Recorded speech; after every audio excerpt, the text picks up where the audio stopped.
এখানে আমি জাভাস্ক্রিপ্টের ফাংশনের মাধ্যমে একটা ইমেজ অ্যানিমেশন তৈরি করব। আমি এখানে একটা ফাইল নিয়েছি। ফাইলটি রয়েছে লার্নিং জাভাস্ক্রিপ্ট ফোল্ডার মধ্যে, জাভাস্ক্রিপ্ট অ্যানিমেশন ফোল্ডার মধ্যে, ইমেজ অ্যানিমেশন নামে। দেখতে পাচ্ছি ফাইলটি ওপেন করা অবস্থায় রয়েছে এবং এই ফাইলের জন্য আমি দুইটা ইমেজ নিয়েছি।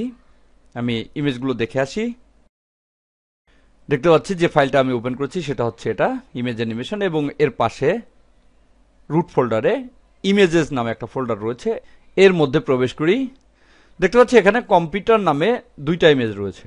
একটা হচ্ছে জিআইএফ ফরম্যাটের অ্যানিমেটেড ইমেজ, আর একটা হচ্ছে স্থির ইমেজ। আমি এখানে ক্লিক করি, দেখতে পাচ্ছি অ্যানিমেশন হচ্ছে।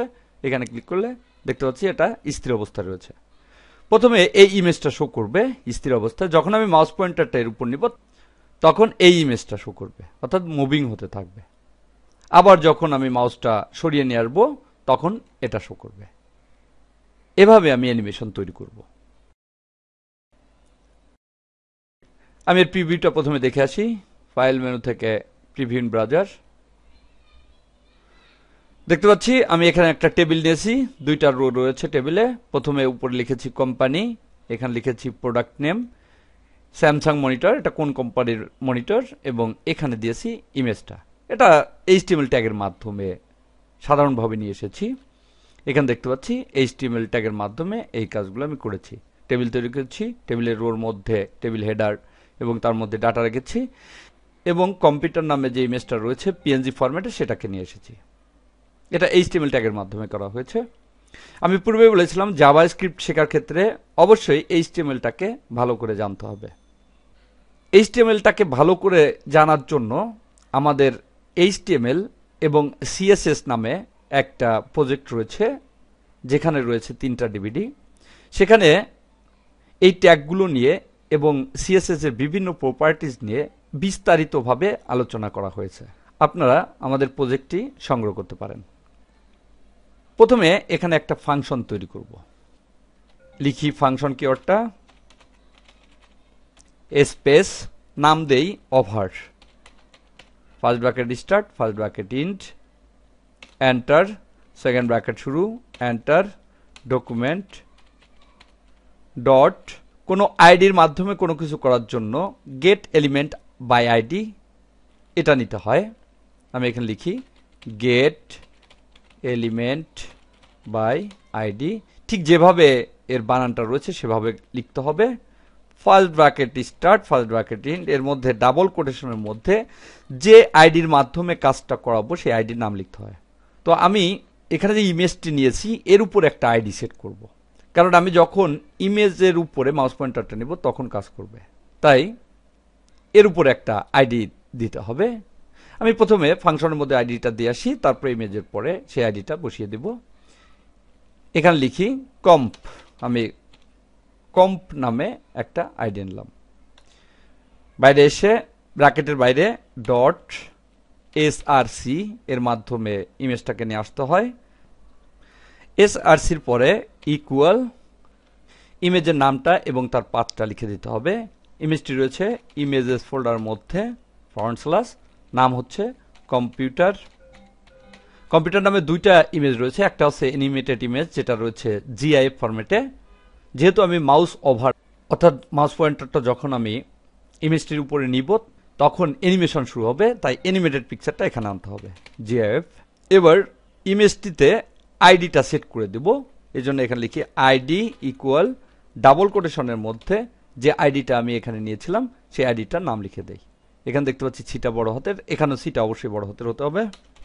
কম্প, আইডিটা সেট করে দিলাম এবং এখানে ফাংশনটিকে কল করি। ফাংশনটিকে কল করার জন্য এখানে লিখতে হবে on mouse over equal, double কোটেশনের মধ্যে এই ফাংশনটার নামটা আমি কপি করে নিয়ে আসি, এখানে বসিয়ে দিই। ফাইলটাকে সেভ করি, control S, alter tab, right click, reload. এবার মাউস পয়েন্টারটাকে আমি মনিটরের উপরে নেই, দেখতে পাচ্ছি মুভ হচ্ছে, অর্থাৎ অ্যানিমেশন হচ্ছে। আমরা বিভিন্ন ওয়েবসাইটে বিভিন্ন বাটনের উপর এভাবে দেখে থাকি, অথবা বিভিন্ন পিকচারের উপরে দেখি যখন মাউস পয়েন্টারটা নেওয়া হয় তখন এভাবে মুভ হতে থাকে। আমি এখানে একটা লিঙ্ক দিয়ে দেই যাতে করে হাতের চিহ্নটা চলে আসে। এখানে একটা লিঙ্ক দেই,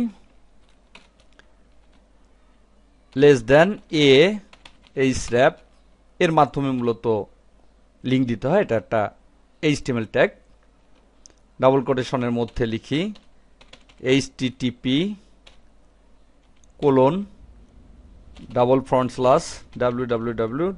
যেহেতু স্যামসাং এর মনিটরটা আমি দেখেছি, আমি এখানে samsung.com দিয়ে দেই, samsung.com।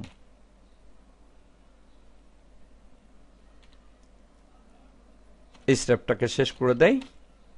ফাইলটাকে সেভ করি, কিবোর্ড থেকে control S, alter tab, right click, reload. এবার যখন আমি মাউস পয়েন্টারটা নিব তখন সে মুভ শুরু করবে এবং দেখতে পাচ্ছি হাতের চিহ্ন চলে আসছে। একটা লিঙ্ক তাই বুঝেছে, এখানে ক্লিক করলে www.samsung.com যে সাইট সেখানে চলে যাবে। এবার আমি মাউস পয়েন্টারটা সরিয়ে নেই, দেখতে পাচ্ছি তারপরেও মুভ করছে। কিন্তু আমার উদ্দেশ্য ছিল আমি যখন মাউস পয়েন্টারটা নিব তখন মুভ শুরু হবে, আবার মাউস পয়েন্টারটা সরিয়ে নিলে মুভটা বাদ হয়ে যাবে। এজন্য আমি আরেকটা ফাংশন তৈরি করব আউট নামে, এবং সেটা অন মাউস আউট ইভেন্টে লিখব।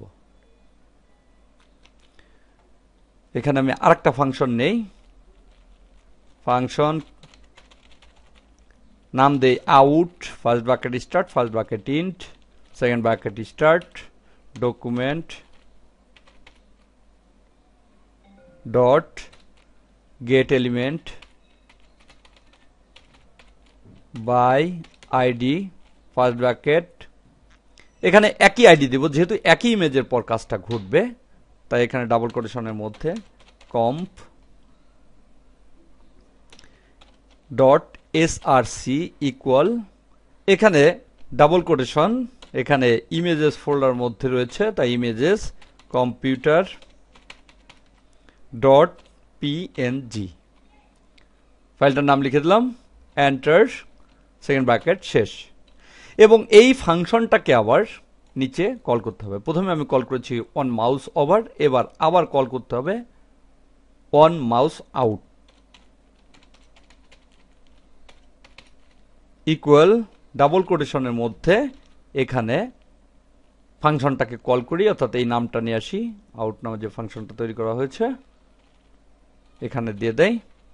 ফাইলটাকে সেভ করি, control S, alter tab, right click, reload.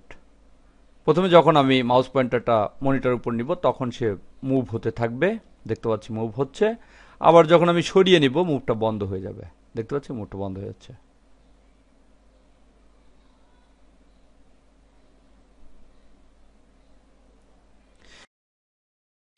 এভাবে একাধিক ফাংশন ব্যবহার করে কোনো ইমেজকে অ্যানিমেশন করানো যায়।